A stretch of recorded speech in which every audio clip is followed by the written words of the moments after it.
If I told you I once walked into a man's funeral holding the hand of the daughter he never claimed, would you believe me? Mommy, why is everyone crying and staring at us? My 6-year-old daughter, Ava, tugged at my hand. Her voice was soft, but in that moment it echoed louder than the church organ that had just stilled. We stood at the back of St. Luke's Cathedral. The air was thick with incense and grief. Rows of mourners in black turned as one, their necks twisting, their faces paling the moment they saw us. Ava's yellow dress, my mother's choice, glowed like sunlight cutting through shadow. She looked like a misplaced angel, too bright, too alive, in a place that only knew mourning. I squeezed her small hand tighter, as if holding her could keep my own heart from shattering. My pulse pounded, so hard I thought it would rattle the stained glass windows. I had promised myself I wouldn't come. Promised myself I would let him be buried in silence, the same silence he left us in. But as I stood there with Ava's hand in mine, his daughter's hand, I knew silence was no longer an option. This wasn't just his funeral. This was our reckoning. To the world, he was Daniel Whitmore, successful businessman, charming husband, respected churchgoer, a man whose name carried weight. To me, once, he was simply Daniel, the man who made me laugh until my stomach hurt, the man who showed up at my apartment with Chinese takeout after my long nursing shifts, the man who kissed me like I was the only woman he'd ever loved. And for a time, I believed I was. I met Daniel on a rainy afternoon outside a coffee shop. I had spilled my drink on myself, fumbling with my umbrella, when he stepped in, offering his coat without hesitation. He was warm, attentive, the kind of man who remembered small things. How I took my tea, that I hated tulips but loved lilies. My father passed away when I was 16, and I still kept his old watch in my drawer. For a year, I thought he was my forever. We shared late-night drives, whispered plans, promises of a house, a family, a future. And when I found out I was pregnant, I thought he'd be overjoyed. I remember the night I told him. It was raining then, too. He had kissed me good night at my apartment door, and I blurted it out before he turned to leave. Daniel, I'm pregnant. For a heartbeat, his smile stayed. Then it faltered. His jaw tightened. His eyes darted away. Are you sure? He asked. I nodded. Yes. I went to the doctor. You're going to be a father. He rubbed the back of his neck, stepped back, paced. The silence between us stretched like a noose. Finally, he said words that would haunt me forever. I can't. Not now. Not like this. I thought he just needed time. I thought love would conquer fear. But days turned into weeks, calls unanswered, messages ignored. Then one morning, I drove to his townhouse, and the blinds were drawn. A neighbor told me he had moved on. Moved on. As if I was a chapter he could rip out of his life. As if our daughter was an ink smudge he could erase. I raised Ava alone. Through midnight feedings, daycare bills, first steps, first words, he was a ghost who lived in her smile, in the shape of her nose, in the way her laugh echoed his. Sometimes, I'd imagine what it would be like if he came back. If he knocked on the door and said he was ready. But that knock never came. And then one morning, I saw his face again. Not on my doorstep. On the news. Prominent businessman Daniel Whitmore dies suddenly at 42. They called it a heart attack. They called it tragic. They called him beloved. But no one called him what I knew he was. Absent. Coward. Father. I swore I wouldn't go. For days, I folded and unfolded the obituary notice, debating. My mother urged me to let it be. My friends said funerals weren't for settling scores. But this wasn't about revenge. It wasn't about bitterness. It was about Ava. How could I let the world bury him in praise while his daughter sat at home invisible? How could I let her grow up thinking she was a secret to be hidden, a mistake to be erased? So I dressed her in yellow, a color Daniel once said reminded him of hope. And together, we walked into that cathedral. The music faltered. Conversations hushed. Faces turned. Some confused, some curious, some hostile. The widow, her veil still trembling, looked like stone. I could feel her fury radiating even from across the room. I walked Ava down the aisle, each step heavy with 6 years of silence. She clung to my hand, her eyes wide at the sea of strangers staring back. We took a seat in the back. I could feel the whispers ripple, words darting like knives. Who is she? Why is she here? That child. Do you see her? I bowed my head, whispering a prayer not for Daniel, but for courage. Because I knew before the day ended, I would have to speak. The priest spoke of Daniel's generosity, his dedication, his loyalty. Each word felt like salt in an open wound. When the eulogies ended, they invited anyone who wished to speak to come forward. For a moment, no one moved. Then I rose. Gasps cut through the stillness. I felt every pair of eyes burning into me as I walked to the podium, Ava's hand in mine. The widow's face twisted. A murmur spread like fire. But I didn't stop. I placed Ava beside me. She looked so small, yet in that moment, she carried more truth than anyone in that room. My name is Naomi, I began, my voice trembling but steady enough to carry. And this is my daughter, Ava. Daniel's daughter. The silence shattered. Some gasped. Some scoffed. The widow gripped the pew, as if it were the only thing keeping her upright. I didn't come here to shame him. I continued, my throat tight. I came because Ava deserves to be seen, to be acknowledged, to know that her father existed not just in secret, but here among you. Ava tugged at my sleeve. Her voice, small but piercing, echoed into the microphone. Was he really my daddy? The crowd erupted. Some whispered fiercely, others shifted uncomfortably. The priest cleared his throat. The widow rose halfway to her feet, her face pale with rage. Yes, baby, I whispered, my hand trembling against her hair. He was. We didn't stay long after that. The stares, the whispers, the weight of 100 unspoken judgments pressed down on us. As we walked back down the aisle, I felt the widow's eyes stabbing into me, but I also saw something else, a flicker of doubt, of fear, maybe even guilt. Outside, the air was damp with rain. Ava looked up at me, confusion clouding her innocent face. Mommy, she asked, why didn't he ever tell me he was my daddy?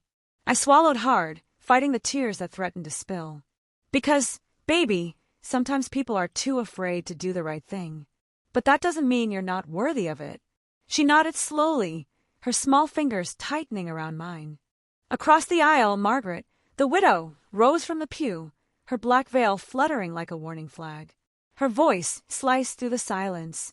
You shouldn't be here. Her words were sharp, each syllable trembling with rage, but beneath it, I caught something else, fear. I have every right to be here, I said, my voice low but steady. My daughter deserves to know her father, even if he couldn't face us while he was alive. Gasps, whispers, a ripple of chaos. Margaret's lips trembled into a bitter smile. This child, you expect us to believe she's his. I looked down at Ava, her big brown eyes brimming with confusion and hurt. She was too young to understand the full storm, but she was old enough to feel its weight. She doesn't need your belief, I replied. She carries his blood, his smile, his stubbornness, and today she carries the truth. As we walked toward the car, I felt a strange mix of grief and relief. I had spoken. The truth was out, but the storm was only just beginning. Because inside that church, in the widow's clenched jaw and the family's hushed arguments, I could already sense it. They weren't going to let this go quietly. And neither was I. I thought walking into Daniel's funeral with Ava was the hardest thing I'd ever do. I was wrong. Because the night after his burial, I learned that Daniel's death wasn't the end of his lies. It was only the beginning of something far more dangerous. That night, after I tucked Ava into bed, my phone buzzed. A blocked number. A single text. You've made a mistake. Meet me tomorrow alone. Or else. My heart stopped. I stared at the glowing screen until the words blurred. I wanted to throw the phone across the room, pretend I hadn't seen it. But deep down I knew this wasn't random. This was about Daniel. I locked the door, checked the windows twice, and sat awake long after Ava's soft breathing filled the apartment. The shadows in the corners seemed heavier. Every creak of the floorboards made me jump. By morning, I had made a decision. I wouldn't go. I wouldn't let fear drag me deeper into Daniel's secrets. But when I dropped Ava at school, there was a black car parked across the street. The driver never looked at me, but my stomach turned cold. It wasn't just a threat. It was a promise. That afternoon, a knock rattled my door. My pulse leapt. I checked the peephole. It was her. The widow. She stood outside in a black coat, veil gone, her eyes sharp and unblinking. I almost didn't open it, but something in her stance told me she wouldn't leave until I did. I cracked the door. "What do you want?" I asked, my voice sharper than I intended. She smiled, but it wasn't kind.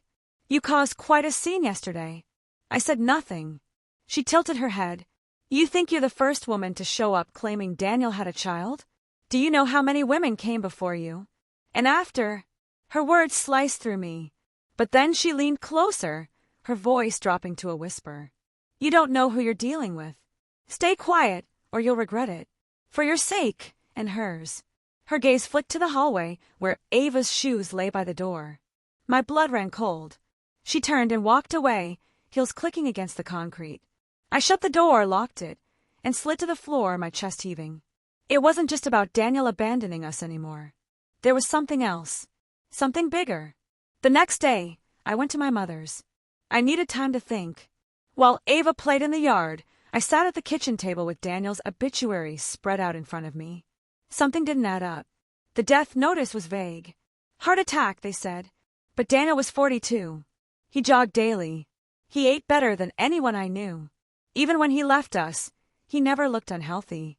So why did it feel like his death was too convenient? I dug out old papers I had saved from the months we were together, bank slips, business cards, old receipts. One name kept surfacing, Whitmore Holdings. His company, but one receipt stood out. A wire transfer, large, sent overseas. Months before he moved on from me. I didn't understand the numbers, but I understood this. Daniel had secrets.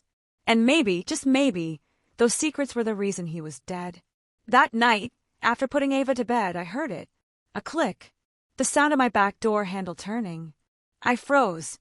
My breath hitched.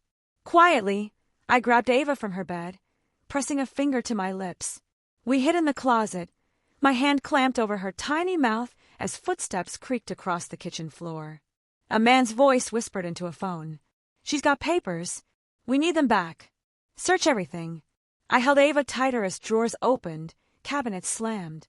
My body shook so hard I thought the noise would give us away. Then silence. A door slammed. When I finally dared to move, the kitchen was in ruins. Papers scattered. Cabinets ripped open. They hadn't found what they were looking for. But I knew one thing. We weren't safe here anymore. The next morning, I met with someone I hadn't spoken to in years, Jordan. Daniel's old friend. Back then, Jordan had always seemed like the only one who questioned Daniel's choices. I found him working at a small law office now, older, but his eyes are still sharp. When I told him about the funeral, the widow, the break-in, he leaned back, exhaling slowly. "Naomi, Daniel wasn't the man you thought he was. And if you're not careful, his world is going to swallow you." I frowned. "What do you mean?" Jordan hesitated, then leaned closer. Daniel wasn't just running a business. He was laundering money. Big money. Offshore accounts, front companies. And if you're holding any of his old documents, you might be sitting on evidence that people would kill for. The room spun. Evidence. Kill for. I thought about the widow's threat. The black car. The man in my kitchen. What do I do? I whispered. Jordan's voice was grave. First, you protect Ava. Second, you decide whether you're ready to expose the truth. Because if you are, you'll be taking on more than Daniel's memory. You'll be taking on powerful people who don't want to lose everything. That night, I searched through the scattered mess left by the intruder. Somehow, one envelope had slipped under the fridge. Yellowed, sealed, written in Daniel's handwriting. My hand shook as I opened it. Inside was a letter. "Naomi, if you're reading this, it means I didn't make it. There are things I did, things I can't undo. I thought I could keep you safe by staying away. I was wrong. If you want to protect Ava, find the safe deposit box at First National Bank. Box 227. Everything is inside. Don't trust anyone. Not even the ones closest to me. They'll come for you." My vision blurred with tears. I wanted to scream, to break, to hate him all over again. But beneath the anger was something else, because now I knew Daniel hadn't just abandoned us. He had been running from something. And in death, he had passed that burden on to me. The next morning, I left Ava with my mother and drove to the bank. My hands sweated on the steering wheel the whole way. Naomi? I thought. An older woman who seemed to know me whispered. What are you doing here? I need his personal files, I said softly. For Ava! Her eyes softened. After a long pause, she slid a small box across the desk. He told me once, if anything ever happened, you'd come. Inside the box were letters, a worn leather journal, and a sealed envelope with my name on it. My hands shook as I opened it. Naomi, if you're reading this, it means I'm gone. I don't know if I ever found the courage to make things right while alive, but know this, I never stopped loving you or Ava. I let fear dictate my choices. Fear of my family. Fear of losing everything I built. But in the end, it was all empty without you both. The truth is, there's more than love I left behind. There are secrets, dark ones. Margaret knows. Protect Ava. The world deserves to know who I really was. Daniel. My breath caught. Secrets. Margaret knew. Flipping through the journal, I saw names, dates, transactions, illegal deals buried under layers of polished respectability. Daniel had uncovered corruption tied to Margaret's family, and he documented everything. This was it. This was why Margaret was terrified. My chest constricted. How many lives had he been living? How many lies stacked upon lies? But before I could process it, I felt it, the shift in the air. The security guard by the door staring too long. The clerk whispered into a phone. Someone knew I was here. I stuffed the papers back, clutched the box, and fled. By the time I reached the parking lot, the black car was there again. 2 men stepped out, their eyes locked on me. I bolted. The papers clutched to my chest. I ran through side streets, heart pounding, until I ducked into a crowded cafe. I hid in the bathroom, breath ragged, clutching the papers like a lifeline. That's when my phone buzzed again. Another blocked number. Another text. Last warning. Drop the box, or Ava pays the price. Power protects me. You're nothing but a ghost clinging to Daniel's memory. Walk away, or I'll bury you and your daughter with him. I sank to the floor of the cafe bathroom, tears burning my eyes. My daughter's face flashed in my mind, her innocent voice asking, was he really my daddy? And I knew this wasn't about love or loss anymore. It was about survival. For the first time in years, I felt the weight of choice pressing down like a mountain. Stay silent, and Ava grows up in the shadows. Speak out, and Margaret's wrath could tear everything apart. That night, Ava climbed into my lap. Mommy, why was Daddy so sad? Why didn't he come home to us? She said, the moment I sneaked into the house. Her question sliced me open. I couldn't let her grow up thinking silence was the answer. Because, baby, I whispered, sometimes people make mistakes. But we don't have to let those mistakes define us. We can choose the truth. And in that moment, my decision crystallized. I arrived at the widow's estate the next morning. Journal in hand. Ava is safe at my mother's. Margaret met me at the gates, flanked by lawyers. Her eyes gleamed with venom. You're making a mistake. No, I said, raising the journal. The mistake was thinking silence would protect him. But Daniel left this for a reason. He wanted the truth out, and I'm going to make sure it sees the light. Her mask cracked. For the first time, I saw real fear. You'll ruin us all. Not me, I whispered. The truth will. Within weeks, Daniel's journal hit the press. His carefully documented records exposed not only corruption tied to Margaret's family, but also his attempts to protect Ava's future. The world now knew Daniel as more than a successful lawyer. They knew him as a flawed man who had tried, in his final days, to leave behind something better. The fallout was explosive. Margaret's empire crumbled under investigation. Her threats dissolved into silence. And for the first time in years, I felt free. Months later, I took Ava to visit Daniel's grave. The headstone was simple, understated. She placed a yellow flower at its base. Hi, Daddy, she whispered. We told the truth, just like Mommy said. Tears filled my eyes. I knelt beside her, wrapping her in my arms. You were his legacy, Ava, I murmured. Not the money, not the empire. You.